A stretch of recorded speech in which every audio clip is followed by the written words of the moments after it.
kapayapaan nagmumula sa'yo.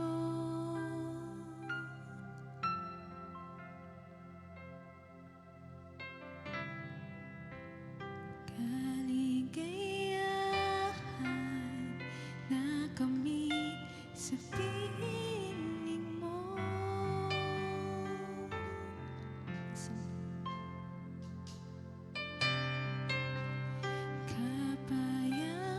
Kapayapaan nagmumula sa'yo.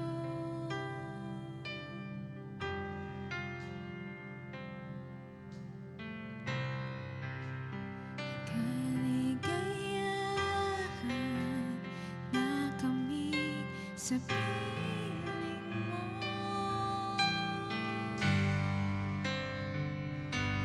Wala nang hahanapin pa, wala nang naisip pa, kundi mamalagi sa piling mo, aking Ama.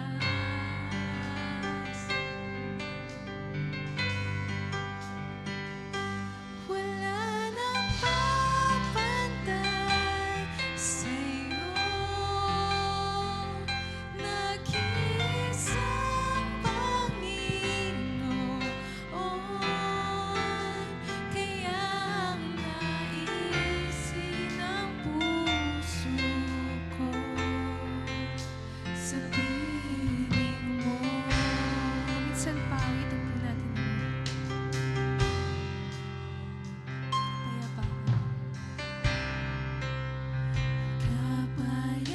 kapayapaan nagmumula sa'yo.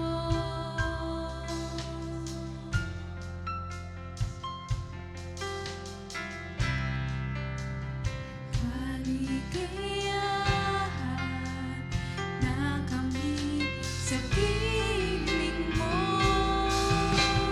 Wala nang hahanapin pa, wala nang hahanapin pa, wala nang nanaisip pa, kundi mamalagi sa piling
Lord.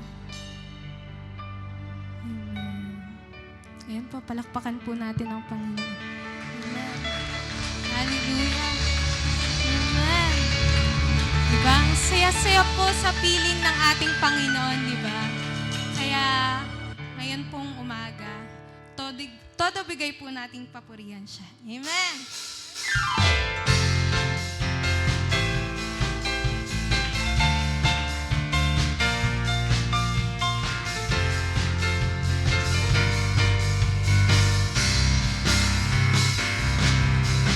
Wala nang higit pa sa ligayang nadarama ko, pagkat ang puso ko'y puno ng pag-ibig mo. Ikaw ang Diyos na buhay, ang papuri ko sa'yo'y alay. Luwalhatiin ka, mapakailanman. Tayo na sa piling niya, sama-samang isigaw ang pangalan ni Jesus. Liwanag niya'y naglilingling sa buhay ko. Tayo na sa piling niya, sama-samang isigaw ang pangalan ni Jesus. Liwanag niya'y naglilingling sa buhay ko. Todo bigay ang papuri, todo bigay sama-sama, todo bigay walang tigil, todo bigay. Lord, sagad patayin natin, papurihan natin ang Panginoon. Amen. Wala nang hihigit pa, O Diyos. Wala nang higit pa sa ligayang nadarama ko, pagkat ang puso ko'y sa'yo ng pag-ibig mo. Ikaw ang Diyos na buhay, ang papuri ko sa'yo'y alay.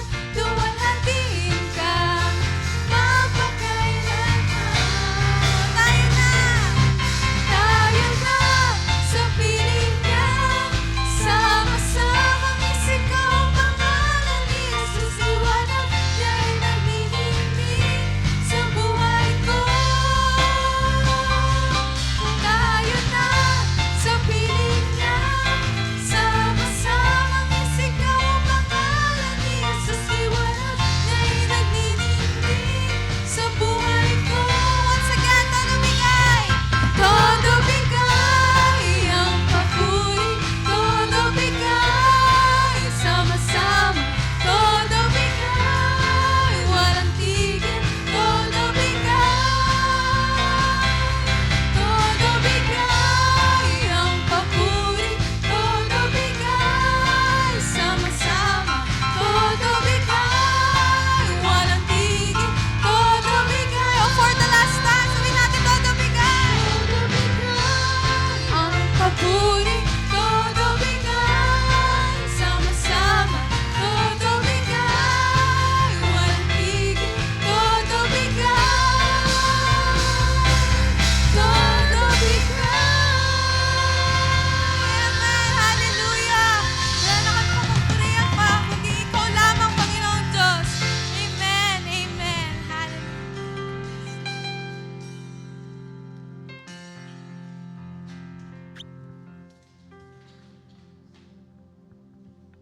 Amen. Ang sarap umawit sa Panginoon, di po ba? Nakakawala ng pagod. Kahit na kanina parang masakit ang katawan mo, pero dahil nagpuri at umawit tayo sa Panginoon, nawala yon. Ako nawala eh. Ayan. Ngayon po, dadako tayo sa ating testimony. Testimony ng kabutihan ng Diyos na ginawa niya sa buhay natin. Kahapon, o nung isang araw, o nung isang linggo. Sige po, sino pong mauna na magpapasalamat sa Diyos? Ayan, Sister. Nalimutan ko. Sorry po, Sister Dayan. Nagpapasalamat po ako sa ating Panginoon dahil muli ng sense of smell. Kumbaga, konting uso, konting ah, naaamoy ko po. Nagpapasalamat ako kasi kagabi, dahil nga malakas ang ulan, yung aircon namin ay nag-spark. parang sabi ng kaaway, hindi kita pa anuhin, hindi kita pa prayer gathering. Nagpapasalamat ako kasi nga binigyan ako ni Lord ng sense of smell na naandar pa rin yung aircon pero naaamoy ko na yung amoy ng kuryente. Ngayon, nung lumapit po ako, bigla siyang pumutok. At nagmamadali po ako. Salamat sa Panginoon dahil ginagabayan kami lagi araw-araw sa kalakasan ng katawan, na patuloy na binibigay sa amin sa pag-iingat sa anak ko sa araw-araw ng kanyang schooling. At nagpapasalamat din po ako dahil yung binibigay sa atin ng Diyos tuwing umaga na may buhay pa tayo, gising tayo. Salamat sa Panginoon sa pag-iingat sa atin ng ating Panginoon. Amen. Ayan, amen. Tunay nga na ang Lord natin, hindi niya tayo pababayaang mapahamak. Laging andyan siya para tayo ingatan. Ayan, sino pa po? Hoy, sa akin kayo tumingin. Lampasan. Ayan, sino pa po? Ayan. O sige, ako muna. Ako po nagpapasalamat po ako sa Panginoon kasi siguro mga 2 weeks na sunod, talagang andun yung pressure, pagod, sakit ng ulo, hindi pala, ayoko palang mag-isip. Sabi ko, Lord, salamat kasi pinipigilan mo akong mag-isip, mag-worry. Kasi di ba sabi nila, worry is sin. Kaya sabi ko, Lord, salamat kasi hindi mo ako hinihayaan na mag-worry namang mag-worry. Lagi niyang pinapaalala sa akin, kahit kailan, walang magagawa ang pag-worry mo. Kaya nagpapasalamat ako sa Panginoon kasi kahit na dumadaan kami sa mga problema, pagsubok, kasi yung mga anak ko hindi na nawawalan ng sakit. Pero salamat pa rin kasi yung kapayapaan ng Lord, laging naandyan. Talagang sabi ko, Lord, salamat kasi hindi mo ako hinahayaan na mag-worry. Sumasakit man yung ulo ko siguro kasi naulanan ako, naambunan, ganyan. Pero yung kapayapaan talaga ng Lord, lagi kong nararanasan. Kahit na sunod-sunod yung pagkakasakit. Si Sheila, si Joy, si Anne-Marie, lagi may mga sakit. Pero salamat, lagi kong dinideclare, Lord, ikaw yung great healer namin. Dumadaan lang kami sa proseso na ito kasi ito yung kalooban mo. Pero alam ko, at the end, victorious kami. I-healed mo yung mga anak ko. Kaya maraming salamat sa Lord sa kanyang papuri. Sino pa po? Ayan, si Kuya Dale. Good morning po sa ating lahat. First time ulit po ako nakadalo ng prayer gathering. Sabi ko, hindi ko palalagpasin to na mag-testimony. Sabi ni Mari Vic, past week, babalik po ako June 4. Babalik po ako June 4. Isa po sa memorable and life-changing moment ng buhay po namin mag-asawa. Gusto ko lang po i-share ano po ba talaga yung nangyari po sa amin time na yun. Kung gaano po naging tapat at naging mabuti po yung Panginoon sa buhay po namin. June 4 po, hindi po talaga yun yung time na dapat manganak si Dayan. June 4, ang ano po namin nun is sa OB. Magpapacheck up po kami sa OB nun. Pero ilang weeks na lang naman po, malalabas na po or manganganak na si Dayan. Ilang weeks na lang yun, 1 or 2 weeks na lang po. Punta po kami ng OB, tapos medyo kinakabahan kami. Tapos si Dayan kasi, syempre natataranta din siya. Sabi niya, parang may tubig na lumalabas, ganyan-ganyan. So, mga previous days. Di punta kami ng OB, check namin sa OB. Nakabahan kami. Tapos ito na, bigla ako pinatawag sa loob nung OB niya. Sabi sa akin nung OB, sabi sa amin ng OB niya, Daddy, oras na po. Kailangan na po natin ilabas si baby. Nagulat po kami. Kasi sa totoo lang po talaga nung mga time na yun, wala po kaming kapera-pera. Wala po kaming hawak na pera nun. May pera man kami pero sapat lang. Hindi kakayanin yung magiging expense namin sa hospital. Sabi namin, pray tayo, ganyan-ganyan. Ito, sabi nung ng OB. Mamaya pong gabi, ilalabas na po natin si baby. Ang diagnose po kay Dayan is meron po na diagnose po siya ng pre-eclampsia severe. Pre-eclampsia severe po para po para po alam po natin, yun po yung hypertension po, yung buntis po. Yun po yung akala ni Dayan normal lang siya, nakakagalaw pa siya, nakakakilos pa siya, pero high blood po talaga siya. Chinek po yung blood pressure niya, pumapalo po ng 150 to 160, ganun po kataas yung blood pressure niya. Sabi namin, tapos sabi pa nung OB na medyo delikado yung condition ng baby ni Lucas sa tiyan. So baka mag-lead sa fetal death. So ayaw naman namin nun. Siyempre kinabahan kami. So wala na kaming choice. Sige po, i-ano na po namin. So ito na. Nung time na yun, pumunta pa kami ng SM. Nung time na yun, gagala pa talaga kami. Pero bumipunta kami ng SM noon para lang bumili ng gamit. Yung mga ibang gamit pa na natitira. So nung mga time na yon, pag uwi namin, ayan na, nararamdaman na ni Dayan yung contraction, tama po ba? Yung sakit sa ano niya sa pusod niya. Sabi niya hindi niya na kaya, hindi na po namin siya makausap talaga. Ako na nag-asikaso ng mga gamit namin, ako na nag-prepare kung saan kami sa hospital kami pupunta talaga yung final namin ng hospital. Tapos tinawag ko na sila mama, sila papa, tulungan mo na kami, wala na kaming inayos na namin lahat ng gamit. Tapos kumakausap na din po ako ng mga iba naming kaibigan, mga katrabaho na hingi kami sana ng tulong, ganyan. Sabi namin, sige, hindi ko na alam yung tumatakbo sa utak ko noon. Sobrang ang dami nangyayari. Hindi ko alam kung enjoyin ko ba yung moment na yun. Kasi syempre lalabas yung anak ko tapos iisipin ko yung ibang problema pa, di ba, ang dami. So ito na, sa hospital na kami, andun na kami sa South Specialist, sa Imus. Sabi namin, meron po ba ditong HMO? Kinonfirm namin kung tumatanggap talaga sila ng HMO. Ang sabi pa sa amin, hindi daw kasi accredited yung OB namin. So, baka hindi. So, sabi, saan tayo? Meron daw po sa Kalungsod. Napakalayo ng Kalungsod. Nasa Imus kami. Pupunta kami sa Centennial, sa Kawit. Sabi ni Dayan, sabi niya lang sa akin, buksan nyo na to, tanggalin nyo na sa akin. Tawa kami ng tawa. Siya, sakit na, sabi niya, sige, dito na tayo. Bigla naman, praise God, sabi naman nung HMO na confirm na, meron naman daw. Sabi namin, sige, dito na. I-proceed na namin yung So, around 10, 11, nandun po kami sa hospital, nag-aantay kami ng magiging mangyayari. Kasi inantay pa po namin yung OB. 11:30, 11:15, dinala na po si Dayan sa operating room.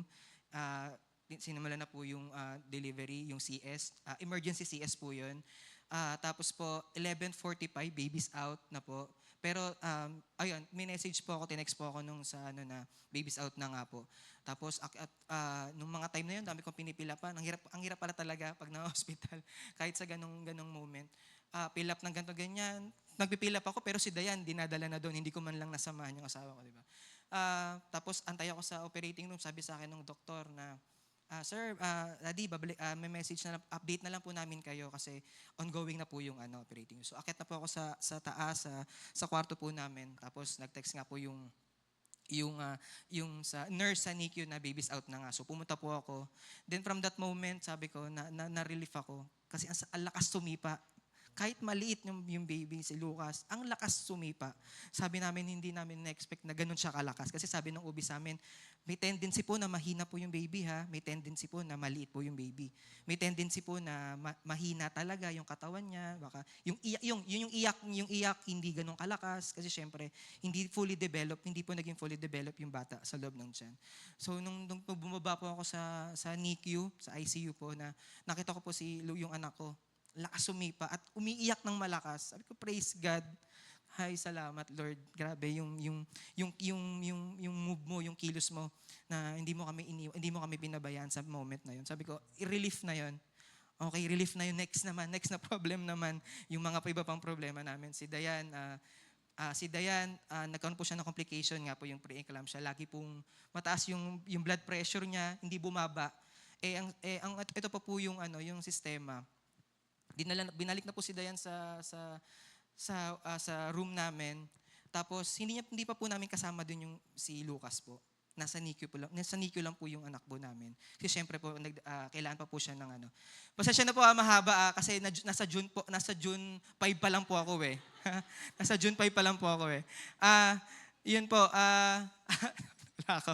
Yun po, yun na nakakalungkot syempre sa side ni Dayan kasi syempre ang tagal niyang nahirapan siya, dumaan siya sa mga pagsubok. Pero syempre hindi niya pa makakasama yung si Lucas. Syempre iba yun sa nanay sa kanya. Tapos ayun po, hindi nga bumababa yung blood pressure niya pero kailangan bumaba. Hindi po siya pwedeng bumaba sa NICU nang mataas yung blood pressure niya. May explanation po yung nurse, yung doctor po dun eh. Yun po, tapos po, yun, pray kami ng pray. Yung time na yon sabi ko, usap kami mag-asawa, saan tayo kukuha ng pambayad? Kasi in-expect namin, alam namin, malaki talaga ang gagastusin namin. Gagastusin namin, sa hawak namin pera, wala, napaka-imposible. Sa Diyos talaga tayo lalapit, sa Diyos tayo hihingi ng tulong. May isang gabi, nanalangin na lang kami ni Dayan, kami dalawa lang, nilapit na ko siya, umiiyak ako, umiiyak siya. Yun na yung turning point talaga na sinurrender na namin sa Lord lahat. Nilapit namin sa paa ng Panginoon yung lahat yung problema namin. Sabi ko, Lord, kayo na pong bahala. Di na namin alam gagawin talaga. To the extent, talaga, na-push na kami sa limit namin. Nasa edge na kami. Sabi namin, Lord, kayo na pong bahala. Alam namin, gagawa ka ng miracle. Miracle na talaga. Alam namin, naniniwala kami, walang imposible sa inyo. Nakikilos ka. Na itatawid mo kami sa pagsubok na yon. And then eventually, nakahingi po kami sumagot po ang Lord agad eh. Nakahingi po kami ng tulong sa mga katrabaho namin, sa ibang kaibigan namin. May mga tumulong pa po sa amin. Maraming salamat po. Natugunan po yung panalangin namin na makatawid po sa moment na yun. Kalangan namin, di na kami makakauwi. Yung may pera naman po kami. June 4 po yun eh. June 11 po darating yung pera talaga namin ni Dayan. Yun po yung talaga yung budget namin. Ibiruin niyo po 1 week po yun namin aantayin. Pinaplano nga namin na Dayan, magstay na lang tayo dito. Magstay na lang, muna tayo dito. Staycation na lang muna tayo dito. Kasi total, hindi rin naman po namin mauuwi si Lucas eh.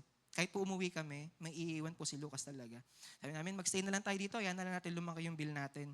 Tapos mababayaran na natin, gawin na natin ng paraan. Gagawa naman ng Lord ng paraan, tutulungan niya tayo. Sabi kong gano'n. Pero iba yung plano ng Lord sa buhay, sa buhay po namin ng mga oras na yun. Talagang binuhos niya yung pagpapala niya at gumamit siya ng mga tao na para tulungan po kami. Kaya nagpapasalamat po ako sa mga tumulong po sa amin. Laking pasasalamat po namin, yung buhay po namin, hindi po talaga namin sila malilimutan. Kaya blessed na blessed po kami sa mga buhay ng mga tumulong po sa amin. Yun po, next naman po, syempre tapos na yung sa pagdating sa finance eh. Syempre yung anak naman po namin, kasi syempre hindi naman siya normal. Sabi nga po ng OB is 2 weeks earlier siyang pinanganak. So maliit po talaga siya. So no choice po kami, wala po kaming option kundi iiwan po talaga kasi lalabas na po kami, iiwan po namin siya. Eventually dumating na po yung pera namin. Nauwi na namin si Lucas, yung struggle araw-araw. Punta kami sa ospital, uwi kami sa bahay, ospital, kasi kailangan niya pong i-breastfeed si Lucas. So umuwi na po kami sa bahay, ito na po yung mga nabe-bless po ako. Ito po yung siguro na-bless ako. Ang hirap po pala talaga patulugin ng bata. Sobra. First week po namin walang tulugan talaga. Kuya Germs talaga walang tulugan. As in, tutulog ka lang 30 minutes, 15 minutes, 1 hour. Blessing na yung 1 hour. Makatulog ka ng 1 hour. Pero first week, ang hirap po talaga patulugin. Tinatry namin ni Ham, siyempre, pag inihele, meron pong ginawa si Dayan na na-bless talaga ako, na natuwa ako. Kinantahan niya po ng worship song. Sabi sa akin, ang kwento po sa akin ni Dayan, kasi siyempre si Dayan po yung bumababa sa NICU siya naman po yung nakakaalam.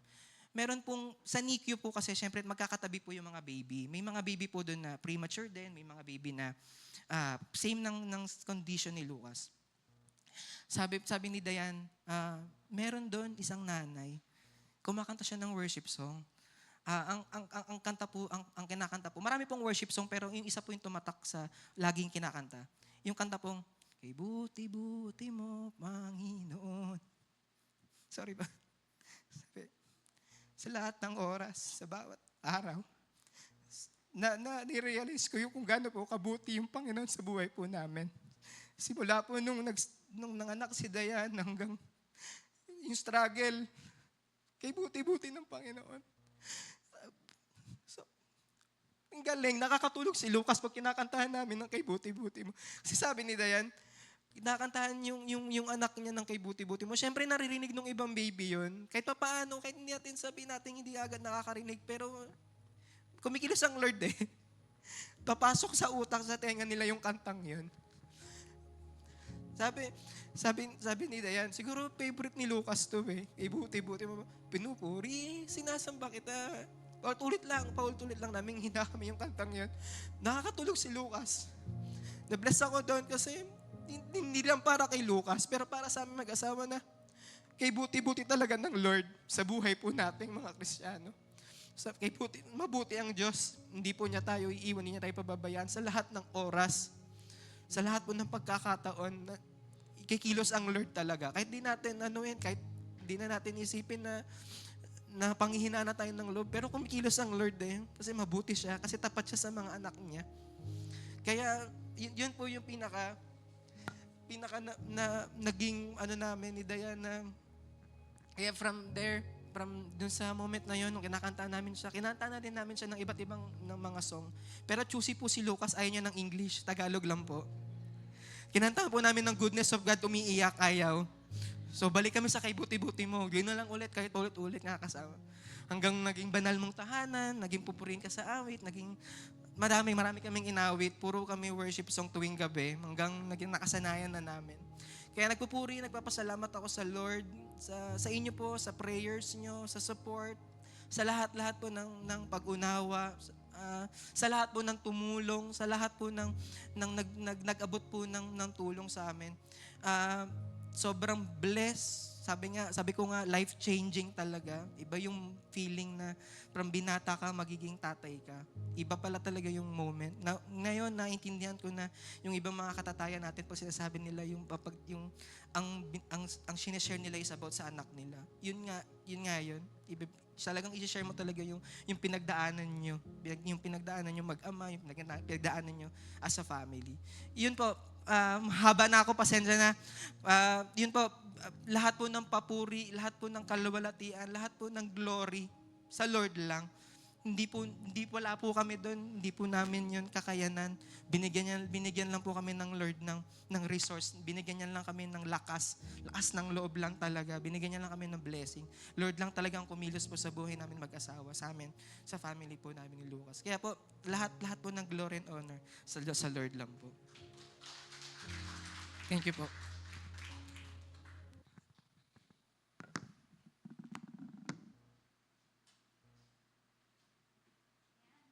Hello.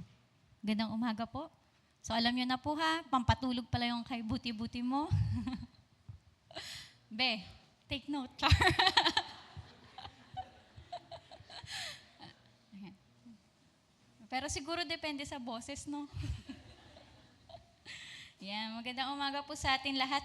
Hindi ko po alam, mag-exhort pa po ba ako? Nakita po natin ang kabutihan ng Panginoon sa buhay ng ating mga kapatid. Alam ko na pagpala po tayo at mas nahamon na manalangin.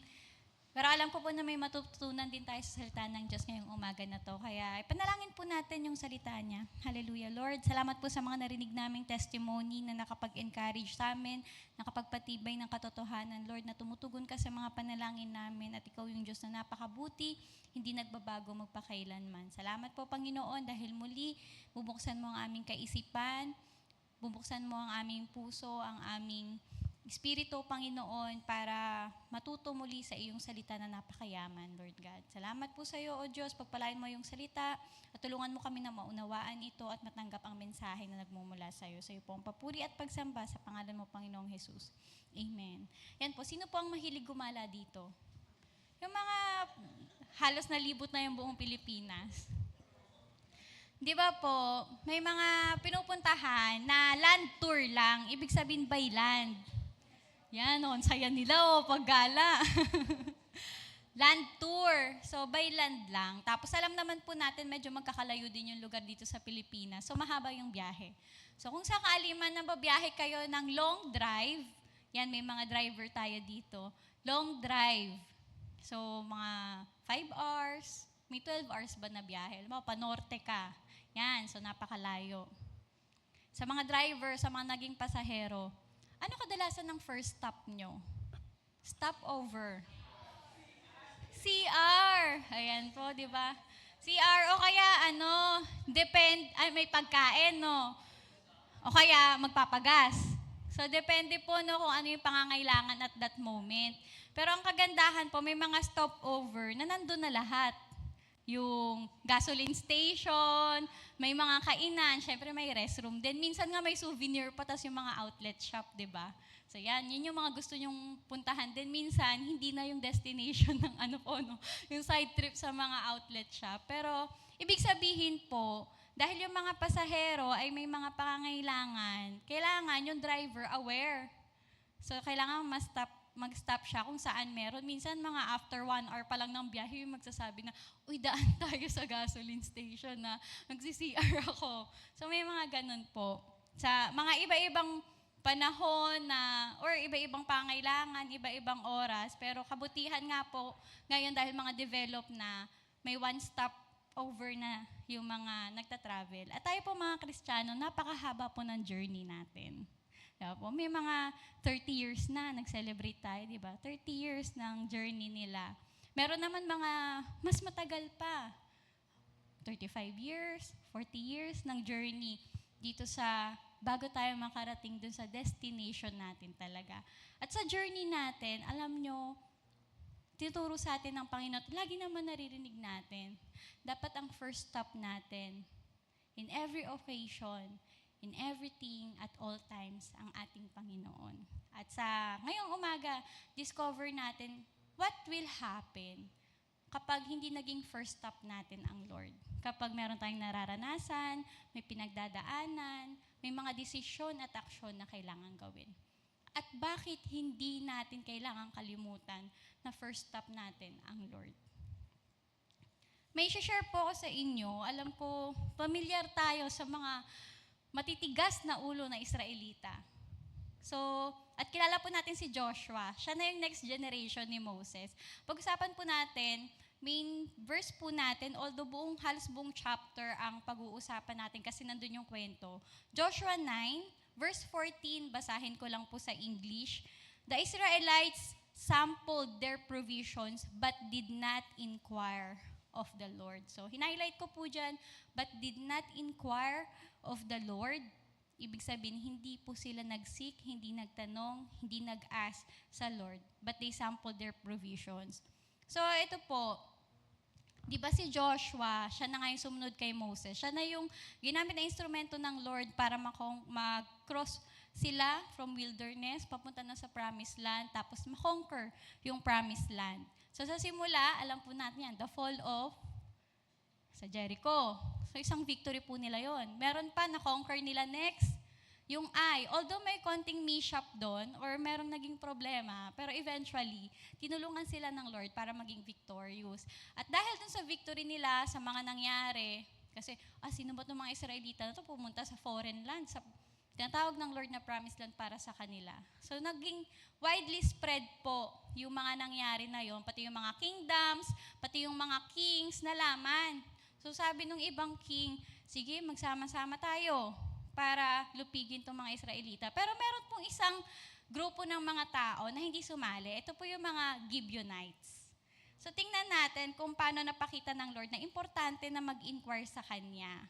Sa pamamagitan ng experience na to ni Joshua ng mga Israelita, kaharap yung mga Gibeonites. Unang point po natin, in all things at all times, we must seek God first because our perceptions have limitations.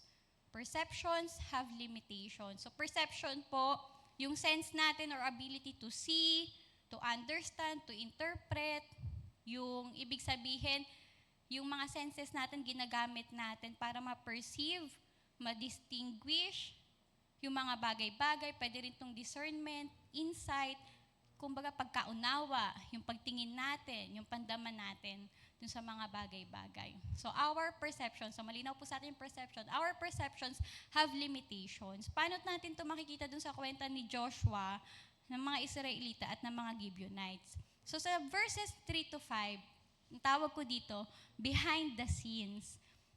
Nung pag-meet, kasi mag-meet yung Gibeonites tsaka sila Joshua at mga Israelita. So behind the scene, yung mga hari, mga ibang hari, nagpa-plot na mag-wage war sa kanila o labanan sila. Pero itong mga Gibeonites, ibang pinaplano. Dapat gumawa tayo ng treaty, ng parang vow or oath, o kaya ng pakikiisa sa mga Israelita. Dapat meron tayong maging usapan. So yun. Pero paano natin gagawin yun? Kasi para alam nila na hindi naman makikipaggawa ng usapan sa kanila yung mga Israelita kasi kinukonquer nga nila yung promised land. So ang naisip ng mga Gibeonites, di ko na po binasa or nilagay dyan yung buong verse. Pagdating po natin sa mga bahay natin, basahin po natin para mas malaman natin yung detalye. Yung ang mga Gibeonites, ganito gawin natin, yung donkey nila or yung asno nila, nilagyan nila ng mga lumang gamit. Kumbaga may props sila. Kaya behind the scene, preparation. Yung sandals nila, mga pudpud, yung gagamitin daw nila. Mga damit nila, kunyari, mga luma, sira-sira, tagpi-tagpi. Tapos yung lagayan nila ng mga inumin, yung wine skin. Yung lagayan ng mga alak, ganyan is mga tagpi-tagpi din, mga sobrang luma. Tapos yung mga bitbit nilang mga tinapay o bread, kunyari sa paglalakbay nila, ay may mga amag na, mga luma na. So yun yung behind the scene. Nagplano, gumawa ng props. Sa verses na sumunod po, 6 to 15, ito na yung the deception, the actual deception. Pumunta na yung mga Gibeonites, sige harapin na natin ang mga Israelita. Pagkalapit doon, sinabi nila, narito kami para magkaroon ng treaty sa inyo, ng pagkakasundo sa inyo. Kami ay naglakbay pa mula sa malayong lugar. Ito nga, pinadalahan kami ng mga leader namin ng ganito, kami representative lamang. So yung mga Israelita naman po, nagtanong naman sila, sabi nila, tagasan ba kayo? Sino ba kayo? Hindi kami maaaring magbigay ng kasunduan o treaty sa inyo kung kayo ay galing lang dito sa malapit na lugar. Kasi yun po ang utos sa kanilang ng Panginoon. Simula pa Exodus, nung nakaalis sila sa Egypt, hanggang naglalakbay na sila sa wilderness, lagi pong binabanggit sa kanila ng Lord na ang mga tao sa lugar na yon, sa promised land, ay kailangan i-drive out nila, alisin nila, linisin nila yung promised land sa mga hindi naman mga pinili ng Diyos. So, bawal sila makipagkasundo kahit sino man na naroroon sa lupain na yon. So, nearby the camp nila, bawal talaga. So, sabi pa rin ng mga Gibeonites, tignan nyo, nag-show sila ng proof. Yun na nga yung behind the scene na ginawa nila. Yung mga moldy na bread, yung mga lumang damit. Tapos sa verse 14, yung main text natin, sabi na nga doon, naniwala at tinanggap ng mga Israelita ang mga ebidensya na dala nila, pero hindi sila nagtanong sa Panginoon tungkol dito. So, kita natin, eto na, meron pa pala. Tandaan nyo yun nagpresent ng ebidensya, naniwala ang mga Israelita, hindi nagtanong sa Panginoon. Sa verses 16 to 17, the reality. Parang teleserye. The reality.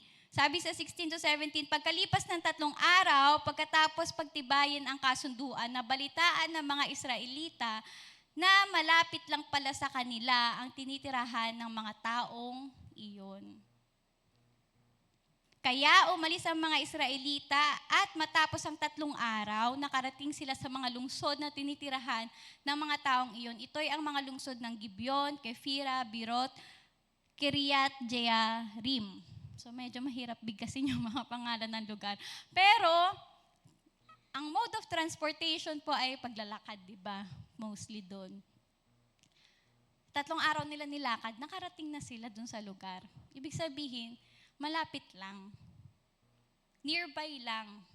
Hindi talaga sila nagpunta or nanggaling mula sa malayo na sinasabi o kiniklaim ng mga Gibeonites.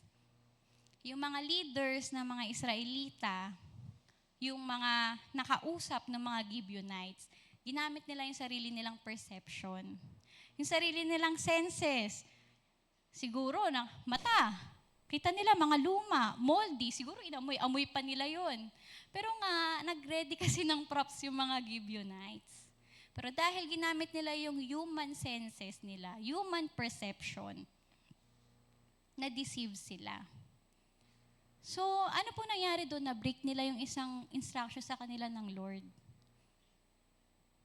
Nabawal silang magkaroon ng kasunduan doon sa dapat mga tao na nandun lang sa lugar na yun.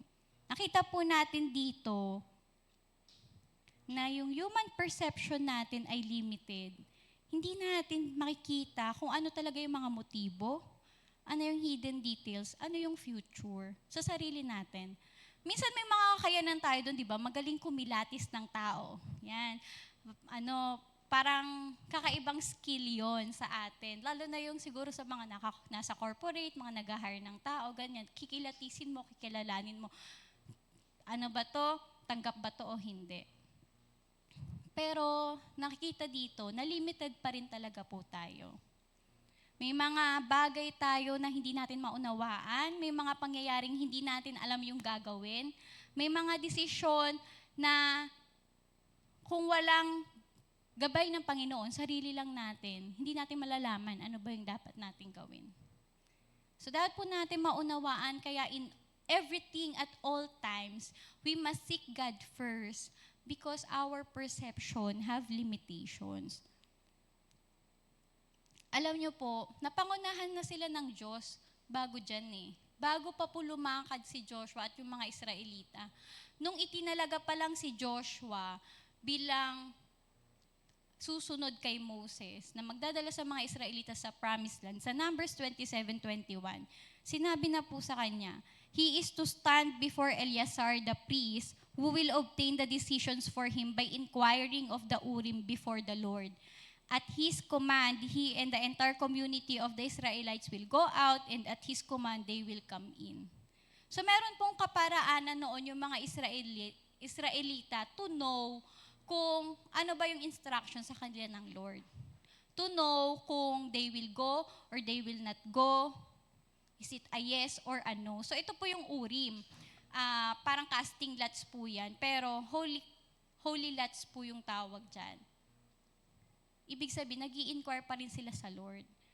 Bago pa po ito, nung tinatalaga pa lang si Joshua, nasabihan na sila, they should inquire of the Lord. Pero sa verse 14, kita po natin, they have sampled the provisions without inquiring of the Lord.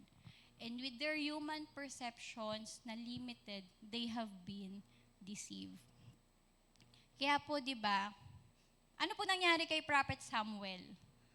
Nung inutusan siya ng Lord na, ayoko na kay Saul, mag-anoint ka na ng susunod na hari. So nagpunta siya kay Jesse. Nakita niya yung anak ni Jesse na si Eliab. Sabi niya, ito na yun. Ito ang pinili ng Diyos. Pero kinorek po siya ng Lord. Sabi, hindi ako tumitingin sa tinitignan ng mga tao. Tumitingin ako sa puso. Nakita po natin doon, prophet na po si Samuel. Pero yung perception niya, dahil human pa din siya, limited pa din po, without the instruction, without the leading of the Lord, hindi niya malalaman. Kasi ang ginamit niya po, human perception na may limitation. Kaya po sa Proverbs, di ba, lagi tayo, at lagi natin itong kinu-quote. Sabi, trust in the Lord with all your heart and lean not on your own understanding. In all your ways, submit to Him and He will make your path straight. So, ngayong umaga mga kapatid, maaaring may mga desisyon tayo. Sa personal prayer request natin, meron tayong mga ipapanalangin na gusto nating malaman. Ano ba yung will ng Lord? Ano yung leading ng Lord? Bukas meron po tayong kumustahan. May mga activities tayo na na-plot before, na pag-uusapan natin. Will they continue o hindi? Will we have another suggestion? May mga mababago ba tayong schedule o hindi? So let's inquire of the Lord. Kasi may mga limited perception tayo bilang mga tao.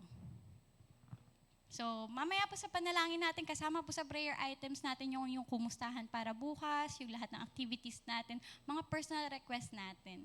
So, mabuti po na dinadala natin sa Panginoon sa pamamagitan ng panalangin. Hindi lang dahil, Lord, ito na yung gusto namin, pero Lord, yung will mo yung gusto naming makuha. Pangalawa po, our actions have consequences. Nakita po natin sa verse 15 po, after nila yung ebidensya, tinanggap nila. Sabi po sa verse 15, gumawa si Josue ng kasunduan sa kanila na hindi niya sila gagalawin o kaya ipapatayin at nanumpa ang mga pinuno ng mga kapulungan ng Israel sa kasunduang ito. So gamit ang human perception, now with limitation, nagkaroon sila ng action. Nagkaroon ng decision. Yun yung nakipagkasundo na sila. Ang command po sa kanila ng Lord, di ba? Bawal nga sila gumawa ng kasunduan sa sino man na nanirahan sa lupa na yon, na hindi kabilang sa kanila. Isa pa po sa instruction at utos sa kanila ng Lord, nakita po natin to sa Numbers. The Lord also commanded them not to break any oath they made. So kapag nagkaroon na sila ng kasunduan, di na nila pwedeng i-break yun. Sabi po ng verse 18 to 21, after nila malaman yung reality na na-deceive lang sila ng mga Gibeonites, sabi dito, pero hindi nila nilusob ang mga Israelita dahil may sinumpaan silang kasunduan sa mga pinuno ng Israel sa pangalan ng Panginoon, ang Diyos ng Israel. Nagreklamo ang mga Israelita sa mga pinuno nila, pero sumagot ang lahat ng pinuno, may sinumpaan na tayo sa kanila sa pangalan ng Panginoon, ang Diyos ng Israel. Kaya ngayon ay hindi na natin sila pwedeng galawin. Ganito ang gagawin natin, hindi na natin sila papatayin dahil baka parusahan tayo ng Diyos kapag sinira natin ang sumpaan natin sa kanila. Pabayaan natin silang mabuhay, pero gawin natin silang tagapangahoy at tagaigib ng buong mamamayan. At ganito nga ang nangyari sa mga taga-Gibeon ayon sa sinabi ng mga pinuno tungkol sa kanila. Merong isang instruction sa kanila ang Lord to drive out everyone dun sa lupa na yon. Anong consequence ng action nila gamit ang human perception? Hindi na nila ma-drive out yung isang grupo ng tao na to. Kasi nakipagkasundo na sila. If din-ride out nila yon, may makukomit na naman silang disobedience sa Lord. Yun yung hindi sila tumupad sa kasunduang nilagdaan nila o pinagkasunduan nila, sinumpaan nila. Nakita niyo po yung domino effect. Kapag meron po tayong naging desisyon, aksyon, gamit lamang yung sarili nating perception. Itong desisyon na to, affected niya si A, si B, si C. Minsan, sa desisyon at action natin, ang consequence, nagiging restricted yung galaw natin. O kaya ang consequence, negative. Minsan, positive. Pero madalas nga po, di ba, kapag yung merong, lagi na lang akong mali, wala na akong ginawang tama, tapos sasabihin pa sa'yo, nagkakamali ka. Sabihin mo, mali na naman ako. Kasi nga, minsan may mga padalos-dalos po tayong aksyon o decision, kaya ano pong nakakawala? Yung mga Israelita, nagalit sila, nainis sila, nawalan ba sila ng confidence? Hindi ko alam, siguro, minsan. Kasi bakit nagkamali o hindi na-perceive ng mga leaders nila yon, yung ganong deception na ginawa ng mga Gibeonites. Baka minsan sa atin sa sarili natin, dahil nga lagi tayo nasabing mali ang desisyon mo, nawala na rin tayo ng kumpiyansa sa sarili natin. Nawala tayo na, ayoko na dyan, mag-decide, bahala ka na dyan. Kasi lagi naman ako mali, wala na akong ginawang tama, di ba? Tandaan po natin, our decision or actions always have consequences, whether positive or not, whether beneficial or not. Lagi po yan may consequence, laging may resulta, laging may after effect. So nakita po natin, their actions based on their limited perceptions have caused them, have made a costly mistake sa side nila. Hindi na nila na-drive out. Although God had turned that out in a positive way, kasi alam natin magaling talaga ang ating Diyos. The point is, yung action nila nagkaroon ng consequence. Naging liability nila itong mga Gibeonites kasi yung mga hari na nagpa-plot, yung mga sumunod na chapter po dyan sa chapter 10, yung mga hari na nagpa-plot na lusubin yung Israel dahil nakita nila na kakampi na pala may kasunduan itong mga Gibeonites. Ito kaya mga Gibeonites yung atakihin natin.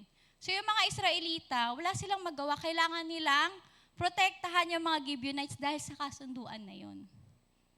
Imbis na sana nakafocus na sila dun sa sarili nilang lipi, sa sarili nilang nation, nagka-liability sila dun sa Gibeonites. So yung action natin, consequence, it's either liability or asset sa atin. Kaya po, kailangan, we must seek God. Kasi po, may consequence yung action natin. And we know, ang Lord lang yung may all-knowing power. Yung Lord lang yung may nakakakita ng lahat ng bagay. So yung leading niya, kung isisik natin siya, alam natin, the consequence, the result, the after effect would be for our benefit, for the benefit of the ministry, for the benefit of His kingdom, to do us good and not to do us harm. Itong mga Israelita po ay talagang medyo matitigas po talaga ang ulo. Para mapakita natin na may consequence pa rin yung mga action natin. Sabi po sa Numbers 14:44 to 45. So ito po yung may spy na. Tapos yung mga Israelita nagrereklamo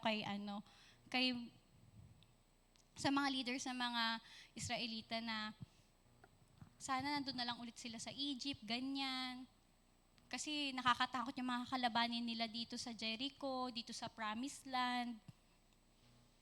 Tapos eventually, yung mga spy na nagsabi ng negative report ay namatay. Nagkasakit, naparusahan. So yung mga Israelita, parang natauhan sila, nagsorry sila sa mga leader. Nagsorry sila sa naging action nila. Tapos sinabi nila, sige, aakyat na kami dyan sa wall. Sige, mag-go na kami sa wall. Kasi yun yung utos ng Lord. Pero ang sabi po sa kanila, naglakbay sila sa kabundukan ng Kanaan kahit hindi sumama sa kanila si Moses at ang kahon ng kasunduan. Pagkatapos, sinalakay sila ng mga Amalekita at ng mga Kananeo na naninirahan doon sa kabundukan at natalo sila at hinabol pa sila hanggang Horma. Nagbalik loob naman sila. Nakita na nila yung kagandahan nung instruction sa kanila ng Lord na magiging victorious sila. Pero sinabihan na sila, huwag kayong aalis, huwag niyong gagawin yan kasi hindi sasama ang Lord sa kanila. Pero sa verse na to, nagdesisyon at nag-act pa din sila on their own will na hindi, ito yung inutos ng Diyos, susundin namin to. Pero nagbago na nga kasi nagkaroon na sila ng reklamo. Hindi nila inantay na mag-yes ang Lord na lumusob na ulit sila. Pumunta sila. Anong nangyari? Natalo po sila dun sa battle na yun. Hinabol pa sila tong mga makukulit na Israelita na to. Mari po may mga desisyon tayo. Noon, hanggang ngayon, minumulto pa tayo. Hanggang ngayon, may after effect pa sa atin. Hanggang ngayon, dinadala pa rin po natin. Maaring out of the moment, may sitwasyon. Tapos, ginamit po natin yung limited human perception natin. Bandang huli sabihin natin, dapat pala. Sayang sana hindi pala. Mali pala yung nagawa ko. Mali pala yung nasabi ko. Kasi atat tayo mag-react. Atat tayo mag-decide. Atat tayo gumawa ng aksyon. Without inquiring of the Lord. Si Saul po, ano pong nangyari sa kanya? So Saul died because he was unfaithful. Sabi po ito sa 1 Chronicles, unfaithful to the Lord, he failed to obey the Lord's command and even consulted a medium instead of asking the Lord for guidance. So the Lord killed him and turned the kingdom over to David, son of Jesse. So alam po natin, marami talagang pagkakamali, maraming shortcoming po itong si King Saul. Pero ang higit sa lahat, hindi niya hinihintay yung Panginoon. Agad-agad siya sa mga kilos niya. Agad-agad siya na sa tingin niya, ito yung tamang gawin. Makita po natin dito na kahit sincere yung decision o action natin, it can lead to problems kung hindi po ito naaayon sa nais ng ating Panginoon. Out of sincerity, out of the genuineness of our heart, sabihin natin, gusto ko lang naman yung maganda. So, para naman to sa ikabubuti. Di ba po? Ganun tayo eh. Pero if it's not God's will, if it's not God's leading, however sincere we are, however honest we are, however we think that it's for the good of yourself, of your family, of your work, of your friends, of other people, kung hindi po ito na ayon sa Panginoon, magkakaroon po tayo ng problema. Kaya mga kapatid, sa pagpe-pray po natin ngayon, mabuti po may gawain tayong ganito kasi makukonsult natin ang Lord. Estudyante man po tayo, anak tayo nasa bahay, mga magulang tayo, mga nagtatrabaho, mga minister ng Lord, mga tinawag ng Panginoon. Importante po sa lahat ng oras, sa lahat ng bagay, kinukonsult or sinisik natin ang Lord.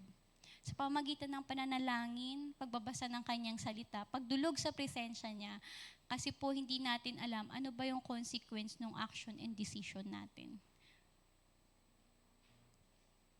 Una sabi natin, our perceptions have limitations, our actions have consequences. We must seek God first. Our first stop should be God. Kasi we know po, only God can reveal to us the reality and truth of all things. We cannot be deceived kung hihingin natin, isisik natin ang katotohanan sa Lord. And if we dwell in His presence. And we know that only God can lead us to the right decision and action. At mga kapatid, if we inquire and we seek God, dapat nating tandaan, only God can give us victory if we obey and submit to Him. So hindi lang po ito ini-inquire natin sa Lord sa pamamagitan ng pananalangin, sa pamamagitan ng pagdulog sa presensya niya, sa pagbabasa ng salita niya. Meron din po dapat na pagsunod. Ano man, ang leading ng Lord, whether tingin natin, meron po kasi tayong parang hindi naman yan. O kaya, di ba po sa atin, using our own perception, ay naging okay naman to last year, gawin na rin natin this year. O kaya, ay naging okay naman sa iba, apply din natin sa atin, testing natin. So ngayon po, hingin natin, Lord, what best fits our church? What's your leading with our ministry? What's your leading in our family? What's your leading in my career? What's your leading in my studies? What's your leading for me? And then we submit and obey, whether we like it or not. Kasi alam natin, God always plans for our good, for the best. So sa ating pananalangin po, sa ating groupings mamaya, yung lahat ng prayer items natin, Lord, nililay down namin sa'yo to. Meron kami mga naiisip pero limited kami. But we want your will be done and teach our hearts to obey and submit. Yan po, mga kapatid. Salamat po sa mabiyayang salita ng Lord.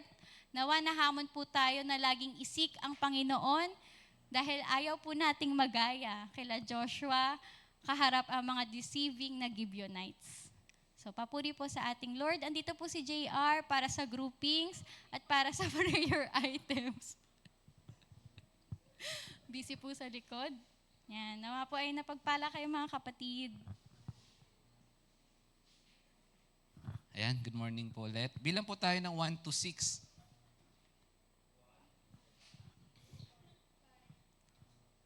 6.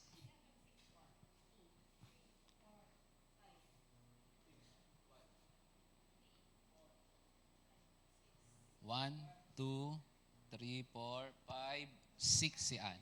Prayer items po. 1, 2, 3, 4, 5, 6.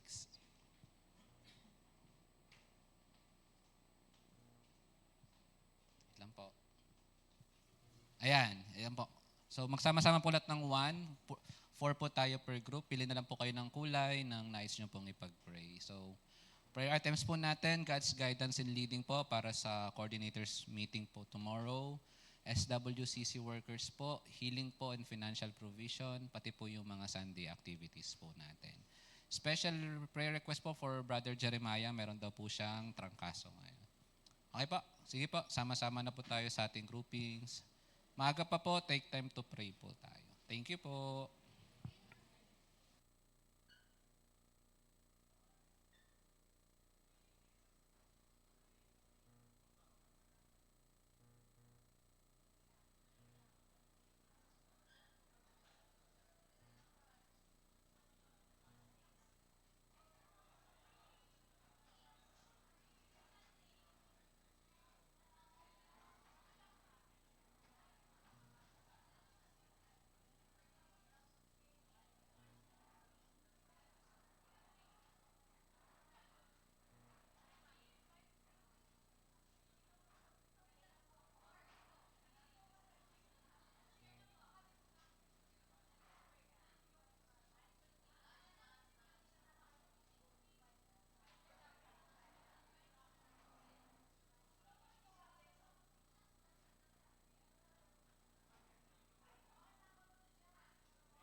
Sound check. Balik na po tayo. Ito po si Pastor para po sa closing prayer po and benediction.